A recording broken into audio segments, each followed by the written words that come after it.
Welcome to the AL.com film room. I'm Matt Scalisi here with John Parker Wilson, our Alabama football analyst. We're going to get you ready for the Sugar Bowl matchup between Alabama and Ohio State. But before we get to that, John Parker, I just want to talk a little bit about bowl preparation for a college team. You know, there's going to be a big gap, obviously, between the last game these guys have played and when they line up in the Superdome in a couple of weeks. What goes on during those weeks? What's the biggest difference between what these guys have been doing now and what they do during a regular season practice? Well, during a regular season practice, you have school and you've got class all morning. So I think that's the biggest difference is you don't have class to go to attend. Now you can put all your focus towards the game. There's a long layoff. There's a few weeks in between. That gives the guys that have been hurt time to recover. And also, it's a great chance for some of these young guys to get a chance. We see a lot of times in bowl games, we'll see somebody that we haven't seen all season, and that's because these guys that have been watching the older guys perform get to go out there and might catch the coach's eye. Hey, the coaches think we'll give them a couple carries this game, and we see some big improvements. For the guys that have been playing, I think it's sure up what you've been doing. You've known your process, you've known what you do the whole year round. Now it's getting very fine in your detail and preparation for this game. One thing that these guys are going through that, you know, obviously wasn't a factor back when you were in school, there's kind of this other game hovering out there. We've heard different coaches talk about handling that differently, whether you actually prep for the potential future opponents or not. What's your opinion on how you would handle this other potential game after this playoff? Well, I think you have to plan for it. There's such a long layoff, and your body's not going to be able to used to getting hit to going out there and playing a full game. So it's going to be a little recovery that it's going to be longer than a normal season where your body's used to it. Now with this layoff, it's a shock to your system. So you're going to have to plan for it. The coaches are going to have to plan for it if they plan on being successful in the second game. But still, you got to win the first one. This playoff's new for everybody. And the college game is different from the NFL because the regular season is like a playoff. You got to win every game almost to get in. And so the guys are going to be used to the environment, to the atmosphere. It'll be a fun time down there in New Orleans, but the second game I think is going to be the biggest adjustment for not only the coaches but the players. All right, well for now we're going to focus on Ohio State and that Sugar Bowl game. Let's break down a few plays. All right, one of the keys to this game, John Parker, is obviously going to be Cardale Jones, the young quarterback for Ohio State. He's their third-string quarterback coming into the season, but he's going to have to take the Buckeyes the rest of the way. And Alabama really has not had a chance to see much of this guy. There's not a lot of film on him. Yeah, you know, only threw 17 passes, 12 of 17 last time against the Wisconsin Badgers. So he came out and throwing the deep ball. I think that's what he did well, and I think we'll look to see that a lot more in this game. But yeah, the uncertainty of him not having a lot of film is going to be tough for the Alabama coaches. You're going to have to prepare for a lot of different things, him running the ball, him throwing the ball. Similar to what we've seen from maybe a Dan Mullen Mississippi State team. He was there with Urban Meyer, so kind of running the same system. So look for the coaches to kind of use that game as a judge of what maybe they could see from Ohio State. So here we see in the first play a deep ball from Cardale Jones, something that we saw a lot in the SEC Championship game from Matty Malk. So I know the Alabama team has been watching on it, but kind of what we talked about, the Mississippi State kind of play action, what we saw from these guys from Florida, we're going to affect the linebackers early. We're going to run a deep crosser and then a go route. So immediately with a play action pass before the deep ball, these linebackers are out of position.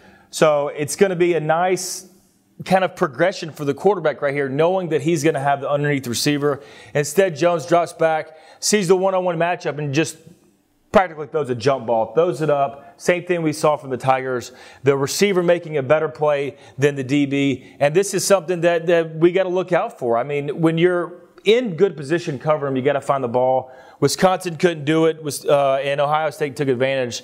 So I think it's something that Cardale Jones is going to be kind of getting used to, is throwing it up and letting his receivers make a play. Here we see from Wisconsin defense, them giving a lot of respect to the run. We'll see all four DBs making a straight line, knowing that it's going to be some sort of man cover, four coverage, and then in the snap of the ball, we can see everybody's manned up. So each guy has got one offensive player, and Jones, I don't know if he's reading it because of the play action. We'll see this little half fake thing, but he finds his best receiver on the field, and once again, you know, takes advantage of the one-on-one matchup. Actually throws a really good pass here in stride. This is a deep ball. But we can see Devin Smith just making a play. He's their big 6'1" receiver that they're going to throw to. And just with the cushion from the DB, the 10-yard cushion, he closes it really quick. So he's got some serious closing speed. And then hauls in a good pass right here and a good catch for the touchdown. So once again, Jones and the Buckeyes taking advantage of the deep ball. So we've seen Devin Smith catch 2 long touchdown plays in a row. And what you don't want to do as a defense coordinator is have the best receiver on the field matched up with a safety. And we'll see that here when we have the corner blitz. And then the safety has got to come over and cover Devin Smith one-on-one on what turns out a go route. Once again, not sure if the quarterback's reading it or he's got a safety blanket in number 9. But he sees the safety one-on-one right here and throws it up. And once again, it's hitting a great throw. It's nothing that you can't stop, but it's just this guy making a play again on a DB. You know, he's got decent coverage on him, but going up and catching like you wouldn't want to see your best receiver. And I hate to keep bringing it up, but it's something that Alabama's been beat on in this season. So I know Kirby Smart's working with these guys, but it's good to be aware of who their best receiver is and how they're going to take advantage of him. All right, we're going to take a look at the Alabama defense now and maybe some of the things that they've done against a similar offense this season. You mentioned earlier there's been some comparisons made to the Mississippi State offense because of the time that Dan Mullen spent with Urban Meyer, obviously.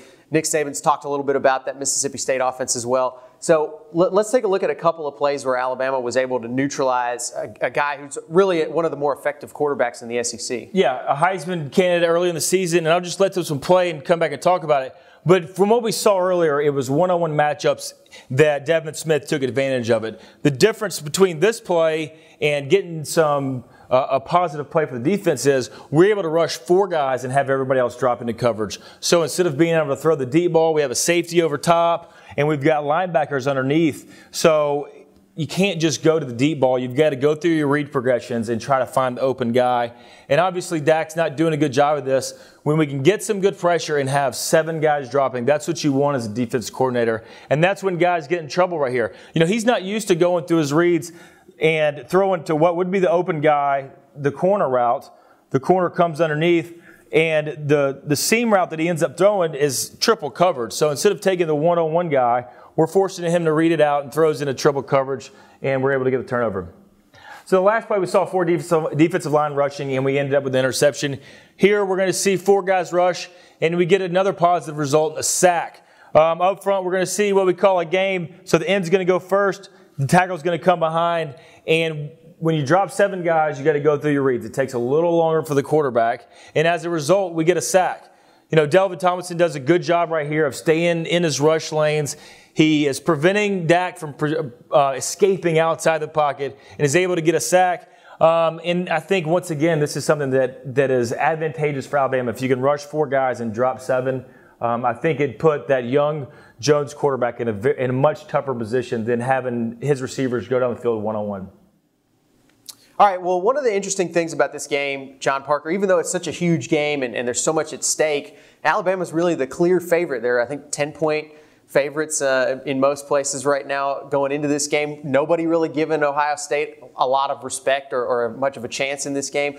You know, when you're in Alabama's position here and everybody's expecting you to win this game, what are kind of the potential pitfalls of being in that position? Well, I think complacency is definitely the first thing. You know, you hear on the radio and TV that you're double-digit favorites, and the biggest concern is falling into that believe in everybody. And I think that's what Nick Saban preaches all year round, whether it's talking to the media or anything. It's about playing your best. It's about playing the team and not going out there and you know, letting your guard down. I think it'll definitely be preached about all week, is going out there and just playing every play the best. I know we've seen us not do that in this same venue. You know, last year against Oklahoma, we let our guard down, so they came out and snuck up against us. I think with this playoff atmosphere, with how much is on the line, I don't see the team doing that. There's so much pride in that building of the guys that have come before them, and they just want to make, keep Alabama on top. So I see the guys coming out really, not a chip on the shoulder, but something to prove. It's the first playoff game, and there's a lot on the line for these guys. So it should be a fun environment, and hopefully if Alabama can keep playing where they left off against the Auburn team, it should be a good game for the Tide. All right, well, we'll see what happens in the Sugar Bowl. We'll have coverage for you on AL.com. In the meantime, enjoy your holidays, and thanks for joining us here in the Film Room.